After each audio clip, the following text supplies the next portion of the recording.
Good morning, everyone. My name is Dale Maxwell, and I have Chef Chris Sprear on Kickassery this morning. What the heck is Kickassery? Kickassery is really where I get the opportunity to brag on the people that I know.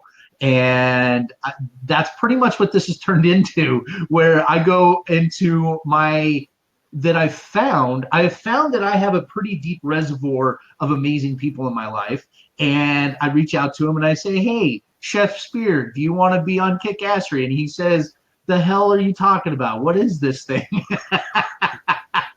So that's pretty much what I am. So Chris, who are you? What do you do? Where do you come from? Give us your elevator pitch, boss. Good morning. So I'm Chris Sprear, and I'm a personal chef. I live in Frederick, Maryland, and I service all of the DC, Baltimore metro areas. So basically what I do is I come to your home and bring a customized restaurant experience to you. We talk about kind of what you like, don't like.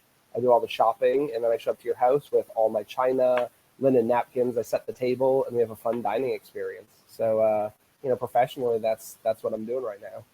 Dude, that is awesome. And you want to, okay, so I met you, I don't know if you remember. Do you remember where we met?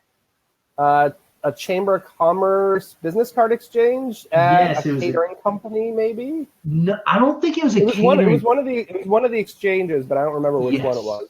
You were sitting with one of my favorite women. You had just met Crystal Saxon. Right. Oh, yes. Anyone who knows Crystal Saxon knows that once you become one of her brothers, there's no running away. There's no getting away from her. And I absolutely love her for it. She grabs me and says, Dale, you need to meet this guy. And we sat and BS the rest of the exchange. We sat there at the bar, whatever it was, and we just talked. And that was right. Had you made the decision to jump ship at that time? No, I mean, that was 2 years ago. So I just finished my first full year of doing my business full time. I started 7 years ago on the side. So I probably still had another year and a half of growing, figuring things out. I mean, I think at the time I was still talking about maybe having a commercial kitchen and having some kind of collaborative chef project. There were things I wanted to do that it turns out the city wasn't going to allow, or the Board of Health wasn't going to allow, and I had to change my business model. So it was another year and a half, I think, after that first meeting before I really took my business full steam and figured out what I was going to actually do. What does the Board of Health know? I mean, they should just listen to you and let you do whatever the hell you want. I mean, really, come on. It all comes down to, litigation and things. My idea is I want to have this great collaborative chef kitchen where you can have different businesses like what I do in at the same time. And they throw up a big red flag saying, no way. Like, then if someone gets sick, who do we blame? That's what it's all kind of about. So you can't have more than one business in the same kitchen space at the same time, I'm like, there's no way I'm going to fight upstream to get this thing going. And then I thought about food trucks, and the city wasn't legalizing food trucks at the time. They just became legal like 3 months ago. I love what I'm doing now, and in hindsight, it was great, but at the time it was frustrating because I spent a lot of time and energy trying to do something that ended up not working out. So prior to this, okay, I don't know how to ask that question. I'll make it a statement, then we'll go from there. Is that it's so crazy how when we run down a path and we're like, this is where I want to go, this is what I want to do, and then obstacle, ridiculousness, a-holiness, all of these things, and you're like, okay, maybe I should go a different direction. And so are you happy that those roadblocks hit so you were forced to make a change? Yeah, absolutely. I mean, the benefit is I'm running a business that has a higher profitability. So let's say I started this commercial kitchen thing. I would have to find a retail space, spend hundreds of thousands of dollars of equipment, potentially get investors who can drive the business in a different way. Then you're kind of limited to, is it going to be in Frederick? Where is it going to be? I just decided I'm going to cook in people's homes, and the Board of Health stays out of it. It's between myself and the customer.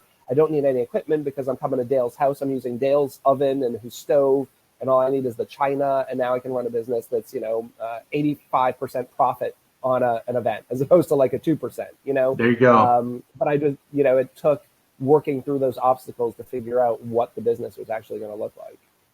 So question for you, and this is a question that I run into with myself all the time, and because I talk to myself a lot, and then also a lot of entrepreneurs or future entrepreneurs or entrepreneurs who want to go that direction. What was the deciding factor for you to jump out of comfort, jump out of consistency, the job, to go into this crazy awesome adventure? I've always wanted to do it for a while. I first started thinking about this 15 years ago when I was working for a catering company because these guys didn't want to do this. And they had people call all the time and say, "Will you come cater anniversary dinner for two?" And they just couldn't be bothered. But then they started saying to me, "Hey, would you want to go do this and pick up some money?" And I did, and I loved it. I said, "This is a thing, but I don't know how that's going to work out." So that was always kind of kicking around. I think it comes down to actually wanting to be a chef and cooking. As you move up the ladder, whether it be in a restaurant or contract food or something, you stop cooking. You turn into an HR guy. It's hiring, Right. firing, email, scheduling, board meetings. And it's like, wow, I've been a month literally not even cooking in the kitchen. How could I get back to working in the kitchen, cooking, doing what I really love, and making a profitable business, around it? Nice. So I Nice. think just hitting that, like I've had a couple too many years of not cooking as much as I wanted to. And that's really what pushed me. Nice. Okay, I have a dumb question. To me, it's a dumb question. So, I feel like I should know this. Traditionally, I always thought to be a chef, you had to go to culinary school and you had to do all that. How do you get that name, chef? What is the technical how? I mean, so I think it is a combination of being able to cook, but have those business management leadership skills. There's a lot of people who are great line cooks. They're going to be cooking forever. But being able to write a menu, cost it out, being able to grow your people, so it really is that side of it. It just, when that gets to be more of that than the cooking, I think is where the problem comes in, and you have to be able to balance it. And it all depends on where you're working and what the structure is. Some places have a general manager who does all of that. Or the majority, and some, the executive chef is really doing all of that. So, you don't have to go to culinary school. So is there like a organization, an association that you have to hit so many criteria before you can get the name chef? Or So how there's does the American Culinary Federation, and they were formed years ago to really elevate our industry from blue collar to white collar. And they do a lot of education pieces. So you can be a certified executive chef. You can be a certified sous chef, a certified master chef. So when you see that certified, that's through the ACF. They're the only ones who are certifying that. But that being said, whoever the kind of lead chef is at whatever restaurant, they could be the executive chef without having gone through the certification. At some point, I think maybe when you're younger, that's more important. And when you're older, it's like, I'm actually not a certified executive chef, but I'm 41 years old. I've been in the business 25 years. I've held the position. I've run it. I don't necessarily need that piece of paper. I'm over that point in my life where I feel like I need a piece of paper saying I am something. There's a lot of people who have the paper who really don't have the chops. So, pun intended? yeah. Oh, yeah. I'm not even that sharp. I didn't even really catch that. Yeah. Well, and the thing that impresses me so much about you, Chris, is, I met you a couple years ago, and granted, we're not like best friends, but, we've been kind of following each other a little bit, and you're in what, 2 books now? So I'm in one book called Knives and Ink about chefs with tattoos, which is super cool. And I've been in a lot of magazines the past couple of years, which has been kind of a surreal experience for me. So let me ask you this, man. You've just in the last year and a half, 2 years, you have really stretched yourself, and you've really went beyond where you were because you made a choice and you made a decision, and you were gonna hit it and you were gonna make it. And I remember having a conversation with you.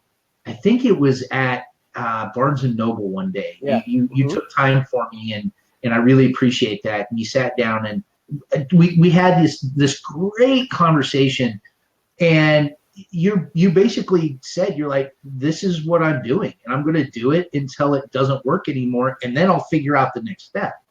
And so many people allowed, me included, for many, many years, so many people allow the fear of the what ifs and the fear of the unknown and the fear of, well, what if I fail, dictate what they don't pursue, what they don't do. What I mean, you have a family, you had a great career, you jumped and you made it happen. Do you have any, for those of us who struggle with that, what's your advice? So I really started reading a ton of books, whether they be kind of in the business realm, the self-help. I'm a self-described introvert. I am so outside of my comfort zone, and people who meet me now don't necessarily think that way. But, it's like I read Amanda Palmer's The Art of Asking. I don't know if you've ever read the book or heard of it. She does a great TED Talk. She was a musician in a band called the Dresden Dolls in Boston. But basically, it was about asking for what you want, kind of taking that risk. She crowdfunded her first solo album. Wow. And it was unheard of at the time, and raised millions of dollars, and basically just saying, help me pay for it. And she was catching a lot of criticism about why is this already established artist needing to ask her fans for money, but kind of pushing that aside and just going out for it. Kind of the what's the worst that's going to happen? Somebody's going to say no. So Right. she's got a great 15-minute TED Talk or something, but just that idea of I want to be in a magazine. So find the editor of a magazine online and, build a relationship first, but then go in for the ask and say, hey, Joe, we've been talking for a while. What do I have that I could provide for your magazine? I've got a dozen new recipes. You want to take a look, see maybe there's something that fits. That is so far out what I normally would have done. Like, no way would I blind pitch, a recipe to the editor of Bon Appetit magazine. Right. But you just get in the zone where, like, they're not going to come to you probably. Right. There's so many people out there, so much noise, so you got to stand out. And I just realized I wasn't going to get what I wanted if I didn't go for it. You're awesome, man. You are so awesome, because that takes balls, dude. Because and here's what's crazy to me. What physically would have happened to you if Bon Appetit magazine said no thank you? Like nothing, right? Nothing. But we put this, like, it's almost tangible, it's almost tactile, this fear of rejection or the fear of whatever, put your title on it that it's for you, that it totally hamstrings us. And I've been dealing with it forever. And yet when you finally pull the trigger, and how did you feel when they said, yes, please? Yeah, it was amazing. All these things, people say it's a little ballsy, it's like there's this culinary competition called Koshan 555, and I really love it. And I'd been a bunch of years and paid for tickets, and I even knew the organizer, but I don't know why I had never asked. Like, I wanted to be a judge, and I just shot a blind email and said, hey, Brady, it's Chris. I've been in this thing for 5 years now as an attendee. I know you need 20 judges. I would love to do it. What do you think? He said yes. And now I'm on the judges circuit. And like every year when it comes to DC, I just get like an automated email saying you've been selected to judge. And it's crazy. And people are like, wow, like, how did you get to be one of the judges? I'm like, I almost don't want to tell them. It's like, I shot the organizer an email. Like, these people are pulling their hair out too. Like, that guy needs to find 20 people to judge in every city. That magazine needs to find content, not only for the magazine, but for their websites every day. Right. They're just as stressed out looking for new talent, new voices, new people to help. And I think, if you guys can meet in the middle somewhere, right, there's a lot of opportunity. Dude, I really love how you just said that, is that it's not all about it. They have things that they got to get done too. We're all human. Yeah. We're all screwing up every day. We're all succeeding every day. And I guess I hadn't thought of it that way, man, is they need us as much as we need them. Mm-hmm. I had never thought of it that way. Yeah, absolutely. And that's the conversation that's uncomfortable in every industry, because then there's the free versus paid. There's a lot of people who are their livelihood is getting paid as a recipe developer, and they're getting pissed off at people like me because they feel like we're undercutting them. Oh, this guy's coming in and doing it for free. It's like the whole conversation about influencers right now. Right. Should you be giving your product for free to someone on Instagram because they have 1 million followers? I think it's great. Right. Like everyone's got their talents. If it can get your product in front of people, hey, more power to you. But it's there's a whole lot of disruption in many industries right now. And the conversation is pretty interesting about that. Well, and you're absolutely right, because that disruption is across the board in almost every industry there is, because this medium that you and I are talking on right now, it gives opportunities that even 5 years ago wasn't available. And these traditional industries that are so ginormous it's so hard for them. It's a Titanic trying to turn around. And it either they're set in their ways, or they're so far in bureaucracy that it's dang near impossible for them to make the adjustments that's necessary. And then you have limber guys like us that really, we're making it up as we go, let's be honest, and it doesn't really matter. Yeah. I'm probably going to get more distribution through this here. I'm not on NBC right now, like as you and I talking, but this is totally different. Like 5 years ago, you wouldn't have this opportunity. And now we can sit here, talk for however long, put it up on our own channels, and, better chance for it to be seen by the people we want to see it than being on a TV show. It's absolutely, so interesting. Absolutely. It is so interesting, man. It really is. And the thing, I've had lots of conversations with content creators. You brought up a great point a minute ago about value versus being an influencer and creating value and not charging for it versus putting it out on the market as a pay-per. So I'm a big fan of the balance. I'm a big fan of, you got to create your brand. You have to create your influence and your value, and you have to prove to the market that you know your shit. That's the truth. But then at the same time, I'm not in business to just give everything away. As much as I wish I could, I'm not. You're not. You're not going to go, and if you could, I'm sure you would cook for everybody for free if you had a gajillion bucks in the bank and you didn't have to worry about it. That's not the case. And the conversation I've been having with a lot of content creators is that, how much do I give away? How much do I not? And to be honest with you, and correct me, maybe your industry is a little different, but in my opinion, you just give. And then when it's time to have a product to sell, you've already created that credibility, and the sale is a lot easier. Yeah, for me, it's opportunities. I hear a lot of restaurateurs, and restaurants a totally different ballgame because you have razor thin margins. Yeah. But for me, I have a price in my head, how much it's going to cost for me to come cook for, Dale and his family. But, I might get approached by someone where I say, oh, this person has some level of influence or something, or, maybe I'll do it on the cheaper, maybe they'll get a little something different because it's going to benefit me. It's like I'll do events at a winery, a brewery, and I'll comp someone a ticket if they're a person on Instagram who I know is going to take photos and post it up to their 20,000 followers. For me, it's worth it. The cost of my food was like $30. And instead of spending $30 in ads, the reach is going to go further for me to have a local food blogger come out, take a ton of pictures, post up, than to spend that $30 on an ad somewhere, Oh, absolutely. Absolutely.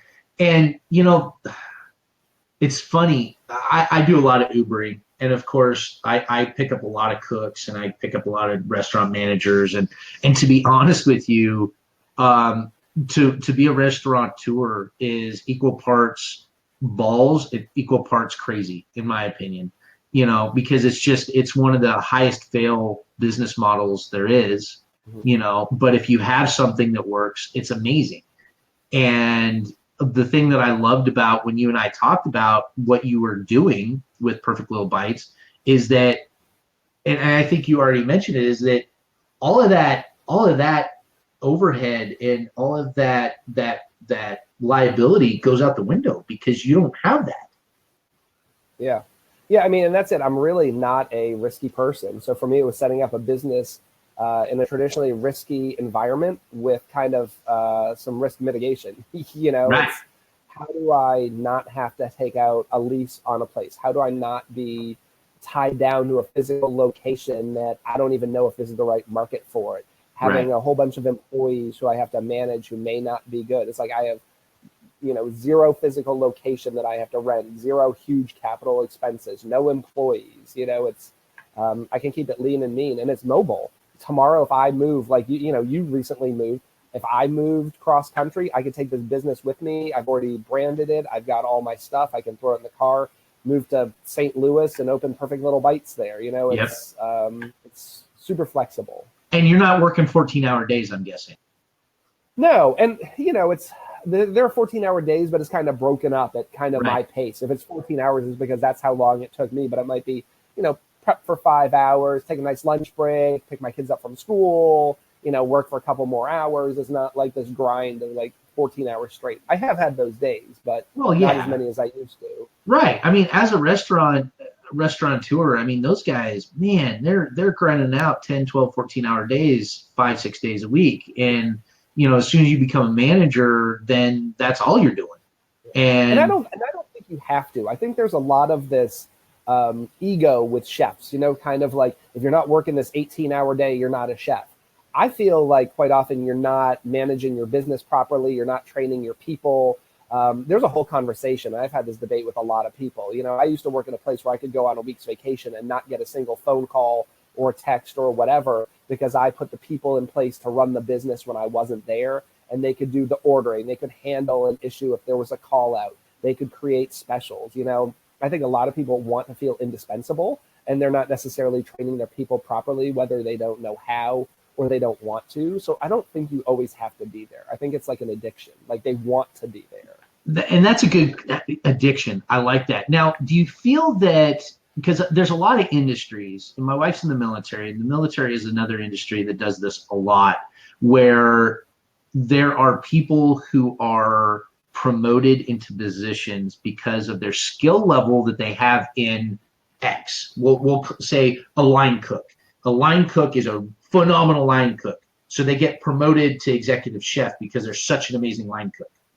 But they don't have the skill set to manage people, to manage. Absolutely. Do you see that in that industry as well?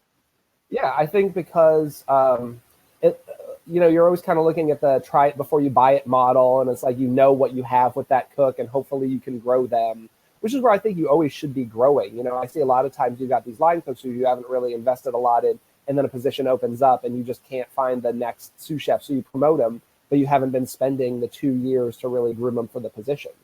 So that's what I always wanted to do, is looking 2 steps ahead, like where is this person, where do they want to be, how can we get them there, instead of kind of waiting at the last minute. But, management isn't for everyone. There's a lot of people who just want to be career line cooks or, whatever. I've had a lot of people who were next in line to move up, and I've had the conversation, hey, you've been here for 10 years. Don't you want the sous chef position? Nope. Like, don't want the headache, want to leave at the end of the day and not have it be my problem. And, I respect that. Cool. And if they are performing at the level that they need to, they're happy. Why not? Yeah. And like not everyone wants to be a business owner, right. And not everyone should be. Right. Not everyone should be a business owner. Not everyone should be a manager. We all have our lot in life. Most of us are still trying to figure that out. And yet we seem to get pushed. Maybe society is saying that we need to, maybe this, maybe that. I don't know. But it's interesting to see that in the restaurant industry as well. And I think it's across the board. I think that a lot of cultural requirements say that you need to work 20-hour days. I've been there. Probably about the time that you and I were met, I was putting in ridiculous days, like crazy, ridiculous. And I had a business coach for a little while, and he said, Dale, I need you to sit down and write out your schedule for the day, and let's see how many hours you're working. And I told him, no, I don't want to, because I don't want to realize my concern was the amount of time I was wasting. And literally, when I wrote down the amount of times I was working on my business or doing something that had to do with that, I was 16 to 17 hours a day, 6 days a week. Mm-hmm. What sucked, and the reason I didn't want to do that, was that I was not getting 16 hours a day, 7 days a week, 6 days a week of performance out of myself. Yep. Absolutely. I mean, there's so many hours wasted, like just in the food service industry, you know, like between all the little sidebar conversations everyone wants to have and all the, you know, the lunch break and all this stuff. It's like, wow, like I could just come in and bang it out and get it done if no one else was here. You know, it's just, people tend to fill the day with their task. I would find if someone had a list of 10 things to do and 8 hours to do it, they would finish just about before the 8 hours, you know, and if you tacked on another 5 things, they'd still get it done. People kind of stretch to fill it in. And I just found that we're wasting all this time. It's like, why do I need to be here for these 12, 13, 15 hours? Because I'm not necessarily getting more done. Right. So I started reading this book, and I'm about that far into it, right? So I started reading 4 Hour Workweek. Have you read that one?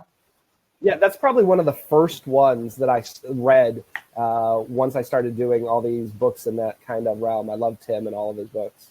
You know, and the thing that I'm not through it all the way, but, you know, he makes a very valid point, and it's exactly what you just said, is that we're going to fill our time that is allotted to us, whether it's self-allotted or our boss or our industry or whatever, to do just what's needed.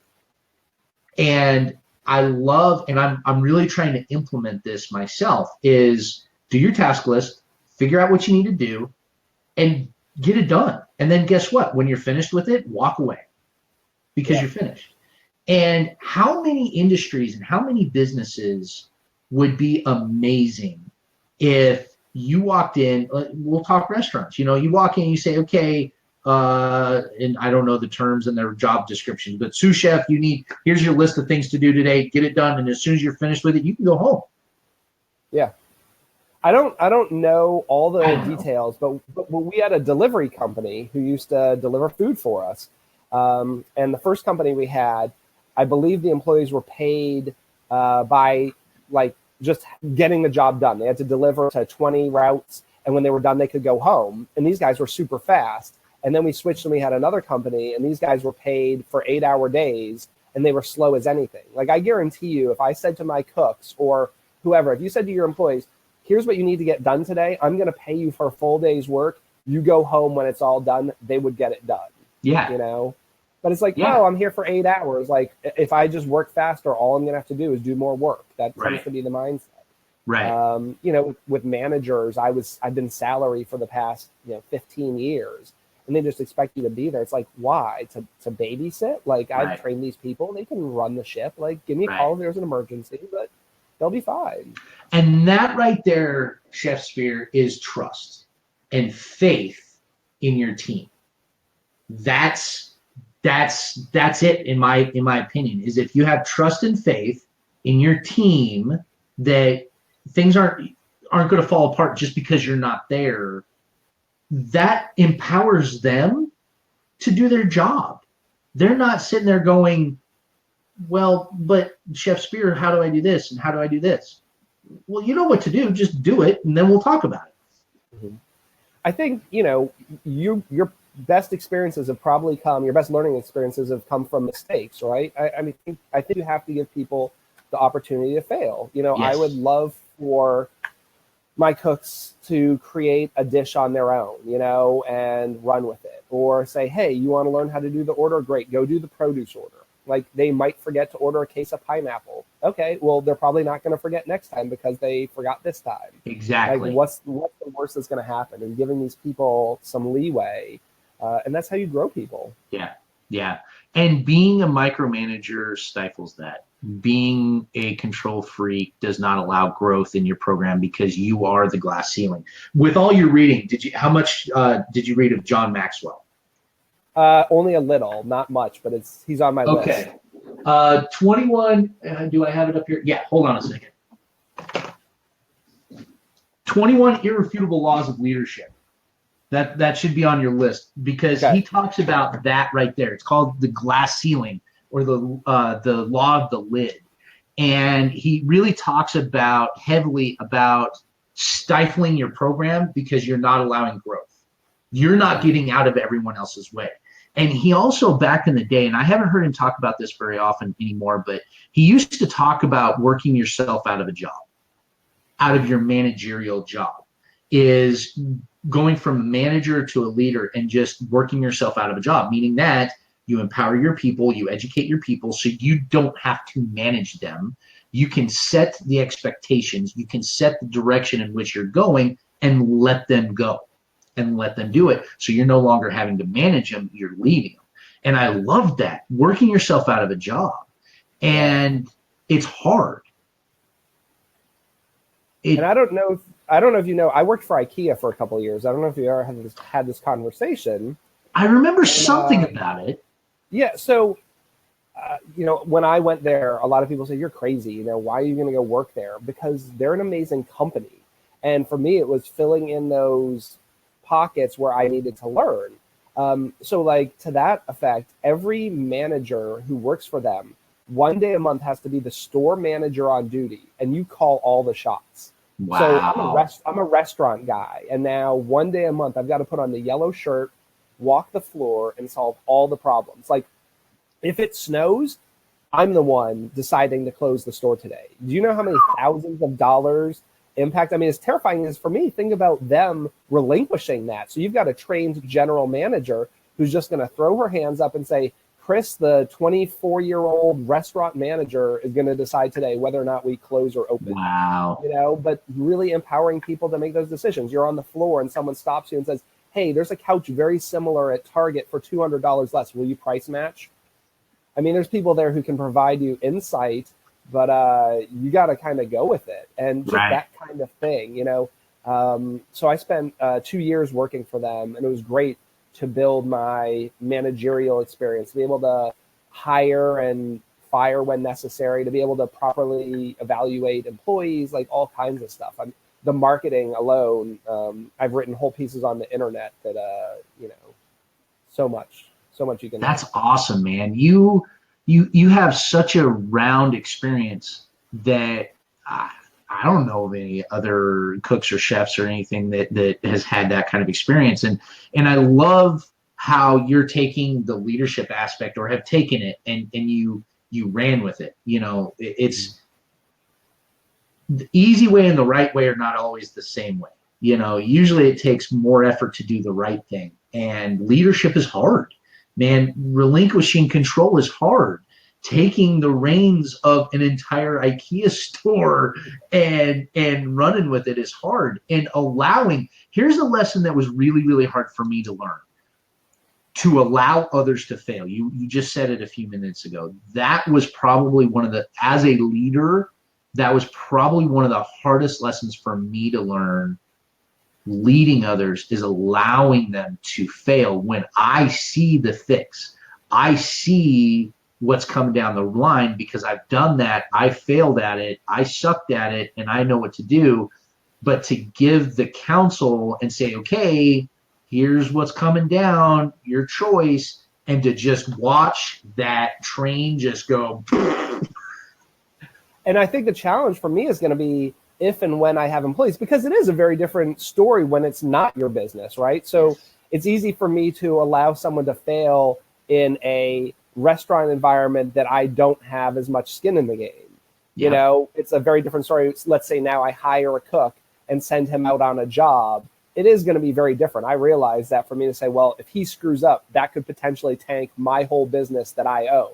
Right. And that's a little scary compared to like, oh, well, we might get a bad review for this restaurant. I don't own it. You know what I mean? Like, so being aware of that, but I hope I'm still going to stay with the same mentality. Well, that's very, pardon me, that's very introspective, man. And that's awesome. My experience with that wasn't necessarily in business. When we were in Germany, real quick story. So when we were in Germany, I was working, I did the youth program. So the 11 to 18-year-olds, and working with young adults who had never had leadership responsibility. I kind of threw them in the deep end, and I said, okay, let's go. and they wanted, specific example, they wanted to put on a dance. Well, hell, I've put on thousands of dances. I started, my first business was a DJ company in high school. I've done, so to me, that's a no-brainer. You do these things, you do it, blah, blah, blah, blah, blah, right? Well, they had never done it. So I laid it out and I said, okay, here's your list. Here's your to-do list, your task list. Here are the people you need to talk to. Here's the people you need to verify with, blah, blah, blah. I laid it all out for him. I said, here's what you need to do. We delegated. I said, now, our date, we're going to have another meeting, and unless these things are finished, we're not having a dance. That's our end-all, be-all meeting. We're going to call an end to it. And they're like, okay, yeah. And I saw them. They weren't doing their work. I'd kind of nudge them a little bit. I'd poke them a little bit. Weren't doing their thing. We had their meeting. Okay, all right, give us the reports. Oh, well, I didn't do this, and I didn't do that. I didn't do this. Okay, pulled the plug. No dance. Now, it's not a business that lost thousands of dollars, but the thing that was really hard for me was the just look of utter devastation on these young leaders' faces when I pulled the plug on them, when they're like, oh yeah, I can get that done today. Too late. Right. Too late. And that was, for me, as trivial as that sounds, that was a huge learning curve for me. Nobody died. The world kept spinning. And guess what? The next time we did something like you said, guess what? Shit got done. Yep. I mean, I've got kids. It's kind of the same thing, having those consequences. It's like, yes. There's plenty of things that we tell our kids. We went to a party recently, and the kids were there, and we had said, you guys, if you don't act right, we're going to have to go home. And they just could not get it under control. And as much as I hated it, it was more punishment for us. Yeah. We said, time to go, and had to leave, because you have to stick to your guns at some point. What's the point in saying, like, if you don't behave, you're going to go home, and then you just never do it. So we said, okay, we've been here 5 minutes and we haven't had anything to eat or drink, but, we're not going to be here. And we took them home, and, we all kind of stewed when we got home, but it was just like, you've got to kind of stick to your guns. And the same thing with the business. You have to let them know you're serious. You have these deadlines. This is what we need to get done. And if it doesn't get done, it's not going off. Yep, exactly. Man, I really appreciate you, man. I really appreciate your time that you're willing to give us here and hang out with Kickassery and our clan. So what's some advice that you have for either your fellow chefs or people who are really wanting to do something more, something on the side, a side hustle, or what's some of your wisdom? I mean, I think you have to get out there and try it. So for me, is starting it as a side hustle, seeing if it would work. That gives you time to make changes. I can't imagine if I had quit my job and gone all into this, commercial kitchen thing and that fell flat. I'm glad that I had a couple years time to kind of play around with it and not have to be super committed to things, so that, when it was time to go, I could jump, and kind of be successful from the start. It looks like I was operating a successful business from day one, but it's like, I spent 6 years kind of behind the scenes, A/B testing a lot of things. Like, what's my market? Like, I'm in Frederick, and Frederick isn't necessarily my market, and I have to be okay with that. A lot of people wouldn't. It's like, most of my business is down Northern Virginia. Fine, I'm driving to Alexandria tonight. Like, I can't fight and say, this has got to be my market. Like, if it's not, it's not. Or, oh, I couldn't get this food truck. Now what? Like, just having to figure out something. For me, it's being creative and working through the creative process to kind of problem solve. So I have a daily creativity exercise I do, and that kind of helps me kind of open things up. So I'm a big fan of these lists of 10. So it might be, who are 10 businesses in town who I could potentially partner with to do something interesting. Or, looking on the counter, I had a friend give me a bunch of persimmons. What are 10 new recipes I could do with persimmons? Or, something like that, and kind of opening it up and just keeping notebooks. I'm a big fan of notebooks. Chefs notoriously have notebooks full of recipes and ideas, and just kind of working through that process to figure things out and problem solve. But sometimes you get into really interesting trains of thought. That's awesome, man. And I appreciate that. I really do. And I'm jotting notes of, wisdom of Chef Spears over Yeah, here. so there's a great I don't know. Do you know James Altucher, who's a business guy? He's I written a ton don't. of books. So his first book is called Choose Yourself. It's about kind of investing in yourself, right? So the idea of, let's take monetarily, instead of throwing a bunch of money into the stock market, which you might not know, if you're a photographer, invest that money in buying a new camera and, going out and doing some photo shoots for free to build a portfolio or something like that.